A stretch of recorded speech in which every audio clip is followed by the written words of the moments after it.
اگر تم بھی ان پیغمبر کو نہ مانوگے تو اس دن سے کس طرح بچوگے جو بچوں کو بوڑھا کر دے گا۔ شروع اللہ کا نام لے کر جو بڑا مہربان نہایت رحم والا ہے۔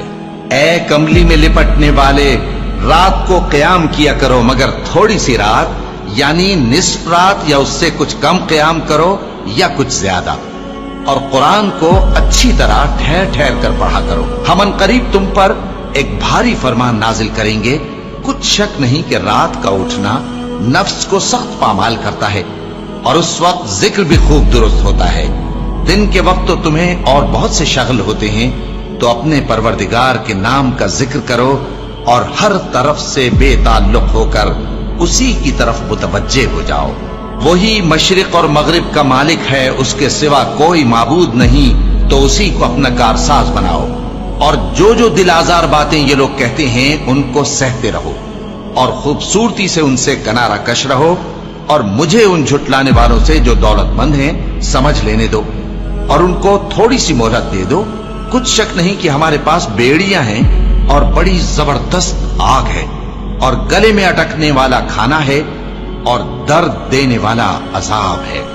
جس دن زمین اور پہاڑ کانپنے لگیں اور پہاڑ ایسے بھربھرے ہو جائیں گے جیسے ریت کے ٹیلے، اے اہل مکہ، جس طرح ہم نے فرعون کے پاس موسیٰ کو پیغمبر بنا کر بھیجا تھا، اسی طرح تمہارے پاس بھی محمد صلی اللہ علیہ وآلہ وسلم ایک رسول بھیجے ہیں جو تمہارے مقابلے میں گواہ ہوں گے۔ سو فرعون نے ہمارے پیغمبر کا کہا نہ مانا تو ہم نے اس کو بڑے دردناک انداز سے پکڑ لیا۔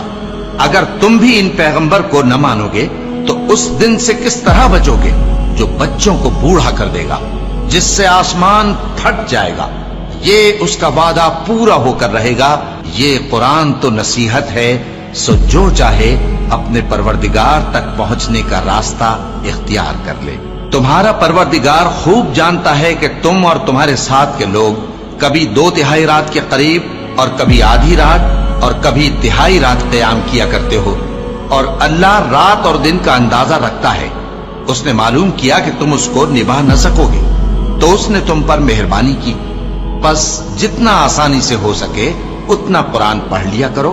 اس نے جانا کہ تم میں بعض بیمار بھی ہوں گے، اور بعض اللہ کے فضل یعنی معاش کی تلاش میں ملک میں سفر کریں گے، اور بعض اللہ کی راہ میں لڑیں گے، تو جتنا آسانی سے ہو سکے اتنا قرآن پڑھ لیا کرو، اور نماز قائم کرتے رہو، اور زکوٰۃ ادا کرتے رہو، اور اللہ کو نیک نیتی سے قرض دیتے رہو، اور جو عمل نیک تم اپنے لیے آگے بھیجو گے اس کو اللہ کے ہاں بہتر اور صلے میں بہت عظیم پاؤ گے، اور اللہ سے بخشش مانگتے رہو، بے شک اللہ بخشنے والا ہے، مہربان ہے۔